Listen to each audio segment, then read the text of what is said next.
খুব অল্প সময়ে আমি যেভাবে ঝটপট চিকেন কারি বানিয়ে ফেললাম, আর খুবই লাইট। কারণ হলো গিয়ে আজ তো সোমবার, আর মাও বাড়িতে ছিল না যে আমাকে ভালোভাবে রান্না করে খাওয়াবে।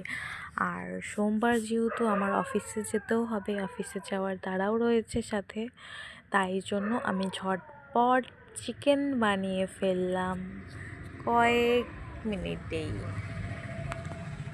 তার জন্য প্রথমেই চিকেন কেটে ধুয়ে পেঁয়াজ, রসুন, কাঁচা লঙ্কা, হলুদ গুঁড়ো দিয়ে দিয়েছি। সেটা ম্যারিনেট করে কড়াইতে বসিয়ে সিদ্ধর জন্য দিয়ে দিয়েছি।